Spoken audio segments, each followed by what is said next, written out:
Regarding the proposed misinformation and disinformation laws, who decides what's true and what is not? Claire. Well, this is why I oppose these laws, because I think the government has no place deciding what is true and what is not true. And, I mean, we can all agree that lies are bad, misinformation and disinformation is bad. You know, the internet and various platforms allow misinformation and disinformation to spread very quickly, and all of these things are bad. What's worse is putting the government in charge of what is true. Once we do that, we're basically living in a totalitarian state. So I think we just have to think a little bit more creatively about what we do about the problems with online platforms, rather than handing the power of deciding what is true and false to government bureaucrats. Zoe? Like and subscribe, You Quillette. supported the bills. That's her organisation, Quillette. Very good organisation. And it's a complex area, there's no doubt about that. But at the moment, the arbiters of truth are Elon Musk and Mark Zuckerberg, because there is no regulation. It's a self-regulated industry. And indeed, the platforms are already removing content and managing misinformation and disinformation.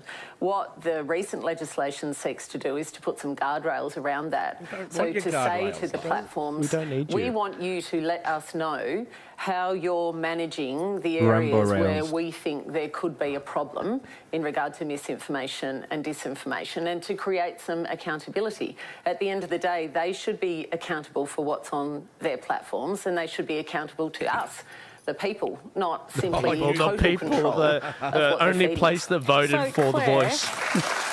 You know, and I'll just remind our audience that when we read through the misinformation got bill, a point, right? I mean, there's they stuff are in there that ultimately if you criticise the banks, for example, yeah, so it doesn't matter even if you're saying something which is true. I mean, these can still be platforms taken don't down. want to decide what is true and false. They want, I mean, they've said this is too hard for us, and so there are a lot of lies spread online.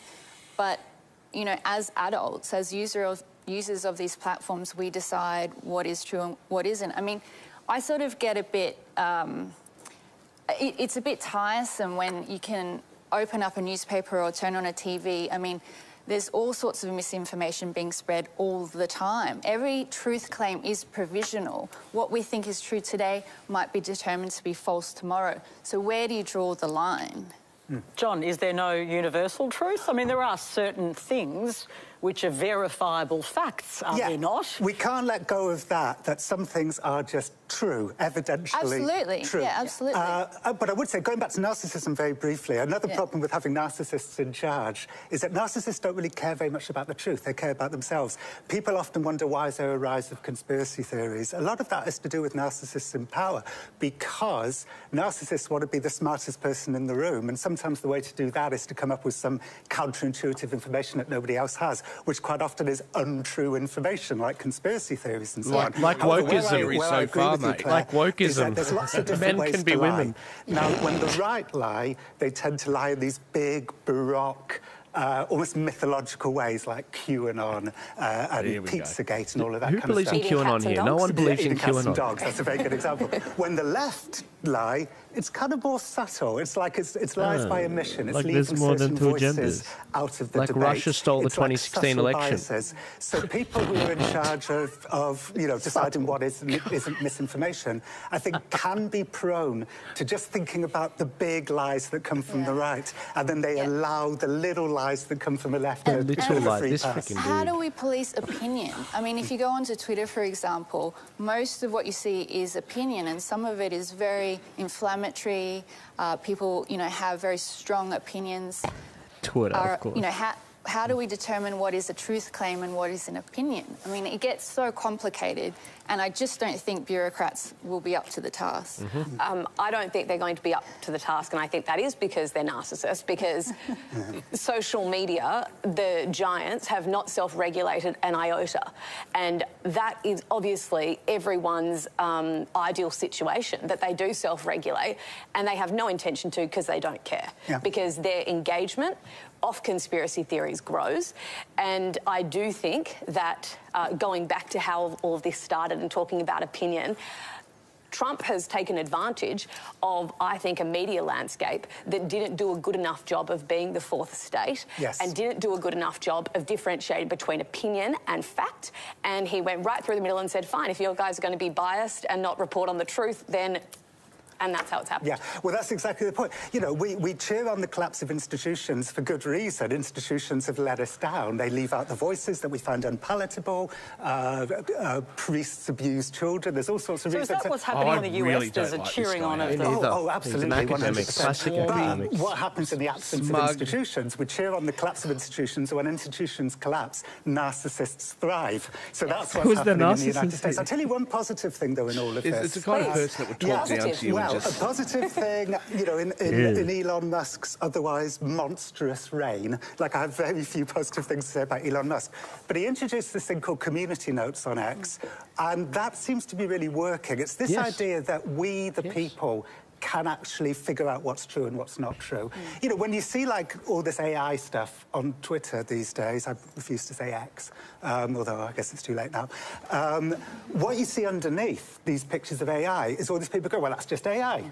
You know, everybody was, like, scared that we would all get, like, confused by what was true and what's not true. But I think we're being quite good, actually, at readapting to this new world, and we're quite good at figuring out what's true and what's not true. And the beauty of community notes is that it's not centralised, it's decentralised. So there's people all over the world checking each other's blind spots, and that's how we work out what is true and what is... So, Tim Costello, it's all working, community notes will sort it out? To call it X? It's a big dead name in the Although I'm the last person to ask, I was on Facebook for a nanosecond, and when my 3 children all defriended me, I got off. I couldn't cope with the rejection, so I know... Why would anyone defriend you? Go ask them, exactly, PK. Look, I absolutely think all of us want courteous, civil conversations. We want to be safe. We do know there is a great difficulty in distinguishing a lie from opinion, and none of us are going to trust some self-appointed arbiter. But John's point about institutions is so important. You know, most of the institutions from last century that fragmenting, whether it's church or unions or political parties or military, and they've all perpetrated abuses. Actually, we need a framework, and we don't have one now, and it can't be Elon Musk. Right. So, Zoe, returning Some to people you... go online just in order to have an argument. Literally. Sometimes people go on just to sledge each other from behind their laptops, behind an anonymous name. The arguments made by some of the others about the kind of system sorting it out, people sorting it out. Are you not convinced by that? Look, it's not a takedown bill, it's a guardrails bill, and I think we need some, because at the moment we have none. And in effect, what it says to the platforms is, what are you doing to mitigate the risk of your algorithms spreading misinformation and disinformation? Who defines that? And we need to be aware of the consequences of misinformation and disinformation, and indeed the human rights of the people that affects. For example, the young Jewish man in Sydney who was falsely accused of the Bondi stabbings. By the mainstream media who are exempt from the misinformation bill. Who were bill. affected by race Wasn't riots it Channel based 7? on misinformation and they settled out of court. They so did a retraction, they settled out of court. That was your My recourse. final point, PK, is, as you know, I'm a former journalist. Look, if I've things seen like death that, and if destruction they want to try and do that has something never about made those it sorts into of my news situations, fine. reports. But It that's lives not what this live is in going my to do. brain and will until the day that I leave this earth. But it never reached any of our viewers because mainstream media practices a form of content management that is linked to social mores and norms and what we think that people will tolerate in our community. So to think that this is the first time that we're talking about media platforms having some control or responsibility to remove or manage harmful information is naive. This has always happened in one way or another. We're going to keep this discussion going, and we've got a question from Wayne Pyle. I hope you enjoyed that particular clip. Remember to like, subscribe, share this video, get it out there. We've got to break the echo chamber. But also, if you're trying to get a hold of me a little bit more directly, I have actually a whole membership group of people on Buy Me a Coffee. It's kind of a overrated eyebrow club that I've formed. You guys know how much I love eyebrows. If you click the link in my description or if you click the link in my bio, you will actually see a link to join the Buy Me a Coffee family that I'm building. I want to be able to share more with you guys as to what are my plans ahead of the election, what are my raw and uncensored predictions for the elections and the various bills going through the parliaments. But also, I want to hear from you guys. What are the big tools that you want to see to help you meander through the craziness that will be 2025? And what advice do you have for me? What do you think the biggest issues are?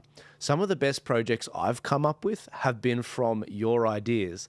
The how to vote cards, the LGBT book registry, the reparations calculator. These are all things that you guys, from chatting with you, have inspired in me to form and make. I just happen to have the means to do it. But I want to actually, be walking around with both eyes open as to what's going on in this country. And the best way to do that is through you. It's through family. And I think that's why they try to destroy the family unit in this country. If you want to join the club, click the link in my description, click the link in my bio, join the family. There's 3 different eyebrow tiers, bronze, silver, and gold. You don't have to go for the gold one. The bronze one is really good. We're going to be chatting monthly on a Zoom together. We're going to be chatting about what's going on in this country, and I'm going to be able to hear about what's going on in your lives, what you guys need, and where you see things going. And I can be a little bit more raw with you and let's just say swear a little bit more, which I really want to do. I'll see you guys later. God bless you. Thank you again for your support, and I'll see you in 2025.